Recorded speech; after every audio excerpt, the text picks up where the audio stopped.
Hi, this is Ash Costello from Resilient Kid podcast. I chatted to Kim today, and oh my goodness, how many practical takeaways that she can squish into one call is amazing. Just want to say, Kim, thank you so much. Really appreciate your time today. And also, your knowledge is just vast. You are absolutely the expert. Thank you so much. Can't wait to get everything into practice. Welcome back to Podcasting for Your Spiritual Business. This is Kim Parkinson, and today we are continuing our summer series on the podcast basics. Today, we're talking about podcast cover art. There's that Boston, just popped right out. All right. So what is it? Why do you need it? And, how do you make it? What's the elements to it? What do you need? All that. We're just going to dive right in today because perhaps you already have started a podcast and maybe you're like, you know what? I'm thinking about changing my podcast cover art. Or maybe you have some other ideas or other thoughts on episode art. Now, we'll talk about that a little bit too. So podcast cover art needs to be between 1400 and 1400 pixels as a square. And it needs to be maximum of 3000 by 3000 pixels. Again, square. Now, Apple Podcasts prefers it to be on the larger side, prefers it to be JPEG or high quality, and it needs to be under or 512 kilobytes. I think that's what the KB stands for, right? Kilobytes, KB? I think so. I'll ask my son. He's the computer expert around here. But Apple is really the one that's like the benchmark standard that holds on to that. And so that's what you need to know. So what is it for? And that's a really great question. So if you've ever opened up a podcast distribution platform, which hopefully you have, and a podcast distribution platform is Apple Podcasts, Spotify, Overcast, Podcast Addict, any one of those places where you listen to podcasts that's really maybe not necessarily on your laptop or your computer, but on your phone or a device like that. So iPad, things like that, Kindle, maybe, I'm not sure. I've never tried to download a podcast on my Kindle. So I don't know that. I don't know, but the other ones, definitely your phone and your iPad or your personal device of that type. If they have a distribution platform, usually what will happen is if somebody types in some kind of a keyword to get to your podcast cover art shows up. And that is usually pretty colorful, right? And sometimes there's people and they just do black and white, and there's nothing wrong with that, but they're usually pretty colorful. You can change those out anytime within your hosting platform, but don't be too quick to change that often, because you don't want people to lose it. But on the flip side, now a lot of platforms will allow you to do episode art. So very specific to the episode. What happens? People will first see your podcast cover art. That is the basic of your podcast. That's all the way across every platform. And then when they click on a specific episode, if you have a cover art for that episode, that will show up. I don't do cover art for each episode or episode art for each one. I just, I have other things to do.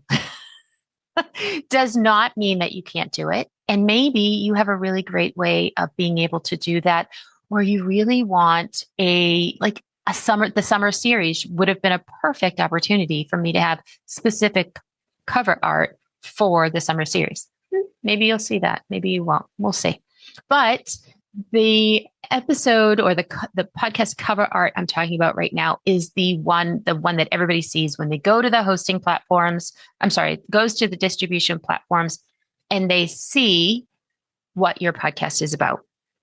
Now, here is a few tips and tricks I'm going to tell you about this.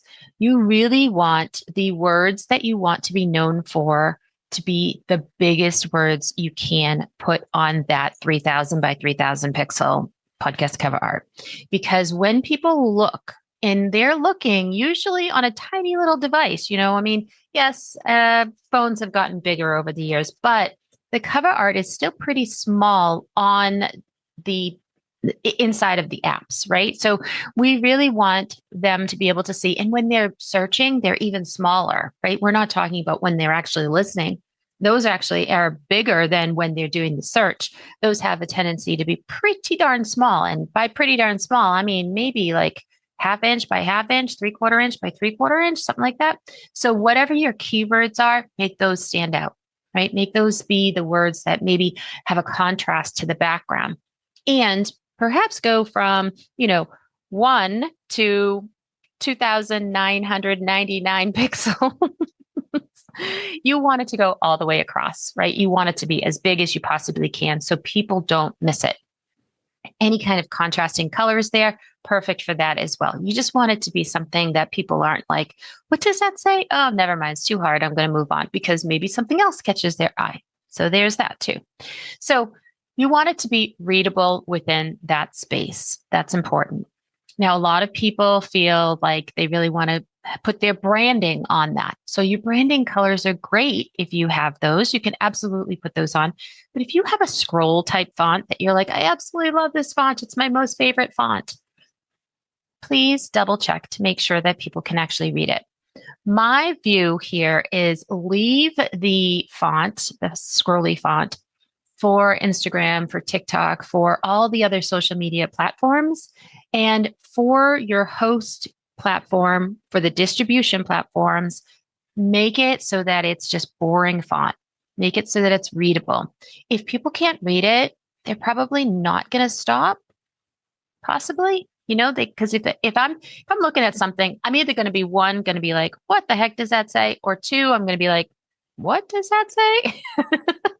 There's one or the other. So don't fall into the trap of those people that are like, I don't know what that says, I'm scrolling on, right? We want it to be really something that is easily read, easily findable.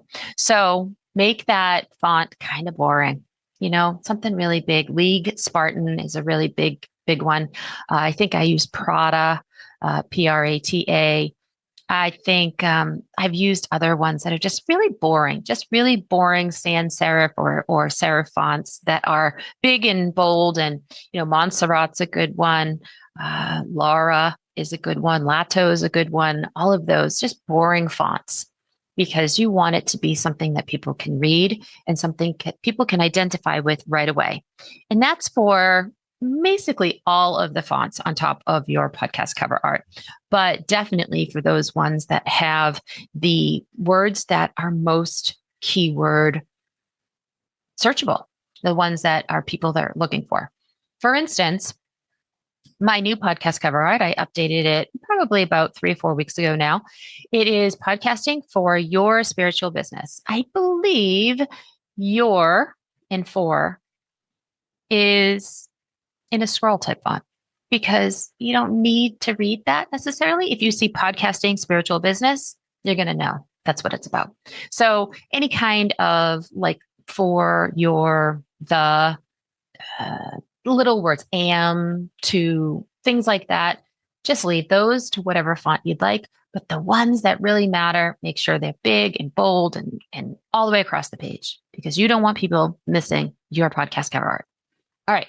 So this cover art should definitely kind of have a vibe of who you are, what you're about, and what you're doing. I have some brand colors that are teal, so I just moved mine over to like a tealish color. So I really, really love that. It's kind of like maybe like some clouds.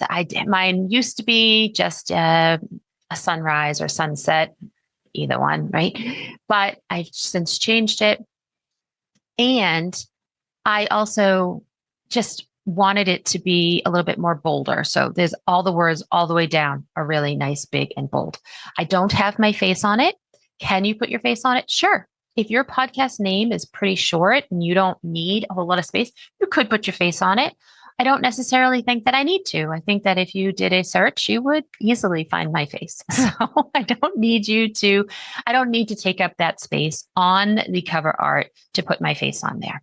I really feel like that is wasted space for me, because again, if you just search my podcast or you search my name, chances are pretty good you're going to come up with my face anyway. So I'm okay with not showing that. If you are really imperative to you that you have your face on there, go ahead, put it on there.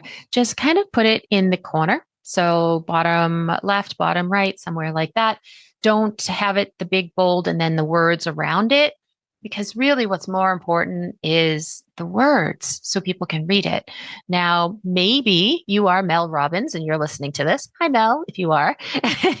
But if you are, then your face is probably more well known than the title of your podcast. Although I think it's in her podcast title. But otherwise, if you're not and you're not well known, then people may not know who you are anyway. So having the name show up is actually more important because they're going to be interested in the name, then find out about you, then fall in love with you, and then hopefully want to work with you, or at least continue to listen to your podcast and give you those downloads every week.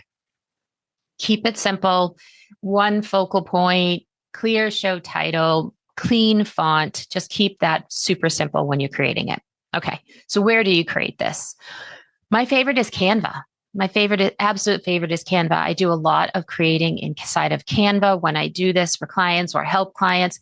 The nice part is you can share it. You can, graphic designers can actually create it. You can find somebody maybe on Fiverr or Upwork if you needed to, or maybe you have a VA that can create this for you, or maybe you do it yourself. Or Canva also has a ton of different templates that you can use. So even the free tier of Canva will offer you some templates that you can use for podcast cover art. Grab something that has the big bold fonts and something that you like about it, and then just kind of change it to your colors, your podcast title, obviously, and then go ahead and do any kind of changing to it. Canva is really good for having those particular pieces that you can move around and change. And remember that you'll want to, more likely than not, download that as a JPEG. That's going to be the smaller type file. So make sure it says high quality pictures or images or graphics or any of that you can get inside of the 3000 by 3000 pixels. Now make sure that you export that, and then you're going to upload that to your hosting platform. That's going to go in the settings of your hosting platform, whomever you choose. And here's the thing, you can change that ever so often. So I had one when I first started my podcast, and it actually was not the same name of the podcast because I started my podcast with a totally different name. Well, not totally different, but a different name than I have now. And then as I have evolved and as I've niched down and I have looked at my keywords, I now have a podcast name that I'm happy with. So at the 1-year anniversary of this podcast, I changed the podcast cover art to match the title of my podcast. And you know what? I think maybe every year I'll take a look at that and see how that goes, because you change, your niche changes, you pivot, your podcast pivots, you go in a different direction. And so having that, update that, I love that. I love that idea of changing out your podcast cover art ever so often with new and fresh imagery, new and fresh, cover images, colors, fonts, all that. Keep those listeners guessing, because once they've already found your podcast and they have clicked that follow button, they're going to get updates as long as they listen on a regular basis. If they don't listen on a regular basis, that's another whole story. But if they listen on a regular basis, they'll get updates. And so what will happen is you won't eliminate them from seeing your podcast. You'll just get new people to listen. So I love that too. Now, some of the other things that I do want to go over, I have little notes here because I wasn't even sure how to do this, not how to do this. I have used it before, but I've only used AI for podcast cover art in ChatGPT. Now, here's the thing I have found, and I don't know if this is true across the board. I will be honest, I don't know. But in ChatGPT, it creates the image, and then basically it's like, you can't change anything about it unless you ask it and ask it and ask it and ask it. And I'm not doing that. So I'm really very cautious about updating that, because if you just needed to make one small change, it might mean like a whole slew of other issues. So be careful about that, right? But I haven't created one in ChatGPT in a little while, so it could have updated. You know how they update all the time. I do now use Claude more than I use Chat. And I also been kind of dabbling a little in Gemini. And Claude, I think, does connect to Canva, which is nice. Maybe Chat now has that feature as well. I think it always did, but it wasn't a great connection. But some of the other choices that I know clients have used for other social media outlets or social media graphics is some of these ones that I'm going to mention here because I have never used them, like I said, but they have, and they've been able to like really manipulate it. So give them a try if that is something that you want to journey down. So the first one that I came up with here, or that I did a search on and came up with, is Midjourney. Now I do have a client, and she uses Midjourney for some absolutely stunningly gorgeous imagery. If you have ever been to the emeraldtemple.com's social media account, those are all created in Midjourney, and those are stunning. She does an amazing job. That is actually Julian Dubrow that does them. Her mother is Diana Dubrow that owns the Emerald Temple. I'm actually going to leave a affiliate link down below in case you want to go and see what they have. They actually sell holy oils and just single oils as well, not just ones that are blends, but singles. And amazing quality, amazing.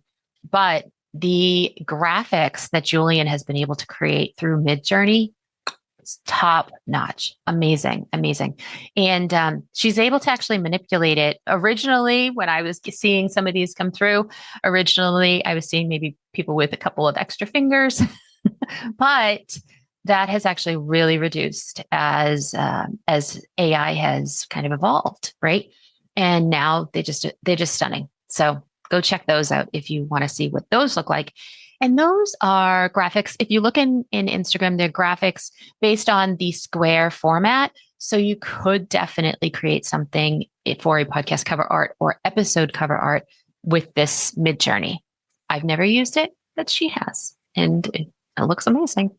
Now, again, I've mentioned ChatGPT. Another one here that came up for me is Adobe Firefly. I know zero about Adobe Firefly. If you know about Adobe Firefly and you've used it, excellent. But I think you do have to be in the Adobe world. And I do know that you would be maybe doing your editing Adobe, and maybe you would be doing other Adobe things. Adobe's like a whole packet of stuff. And so if you are into Adobe and you are really in that world, then maybe you have been using Firefly. I don't know. So give it a try if you have it and see how that works for you. Other ones that popped up was Ideogram. Never heard of it. Honestly, again, never heard of it. I don't even know. It's Ideogram. Yes, I am reading from that because I just don't know. It's an option because it handles text and images better than most AI tools. Interesting. I guess I will have to give that one a shot too, just to give that a try and see how that works. And of course, Canva has its own AI generator too. So you could actually type something in if you really needed to. But bottom line, I love Canva. I love to have that ability to use a template, make the template my own. Maybe I don't even start with a template because a lot of times I really start with the words as big as I possibly can within the 3000 by 3000 pixels. And then I will go from there based on the client or my brand colors and make sure that I have what I like in the background. And then usually if you work with me and I create a couple of different cover arts for you, I'll create like 3 different ones. And then we kind of just go from there and see which one works best for you. And sometimes it's a mix. Sometimes there's a couple pieces need to be put together. And remember, it's changeable anytime. So even after you launch, if you're like, you know what, I've already done episodes that move in this direction and I need to change a keyword or I need to change something about the cover art, do it. Absolutely. Do it. There's nothing wrong with that. So again, my recommendation is Canva, although I have heard really excellent things about Midjourney. And then just create your cover art or keep up with your cover art. Change your cover art on occasion if you want. You can do it even after 600 episodes. I think it's just a great thing that there's so much flexibility within podcasting that you aren't tied to anything at any time for any piece of the podcast puzzle, which is great. So make sure that you can really read your title, which has those keywords in it, hopefully. and make the font big, bold, and something that is contrasting to the background color. When you do that, download that as 3000 by 3000 pixels, under 512 KB. I think I said 12, and for Apple. And then what you're going to do is upload that to your hosting platform. Same rings true for the episode art, all the same features, everything. It's just every episode, when you upload the episode, there is a section there and it asks if you would like to upload art. Libsyn has it, Captivate has it, Buzzsprout has it. All of those ones that I've used have it. So if you want to, you're welcome to. Plenty of shows rebrand year after year. You can do that as well. I would leave it for at least 3 months unless something really calls to you to change it right away. But I would definitely leave it for at least 3 months and see how that works each time. And keep up with your podcast basics and just kind of zhuzh them up every once in a while, right? Make them a little bit different and see where that goes, because you never know. You never know. All right. Where your voice flows, your business grows. Until next time. This is Kim Parkinson, and you're listening to Podcasting for Your Spiritual Business. See you soon. Thank you so much for being here and spending this time with me today. If you're ready to deepen your visibility and grow your podcast in a way that feels aligned, come join my email list at kpcreativemedia.com/newsletter, where I share exclusive guidance, support, and next steps. And if this episode resonated, I'd be so honored if you left a review on Apple Podcasts. It's one of the most powerful ways to support the show and help other spiritual women discover it.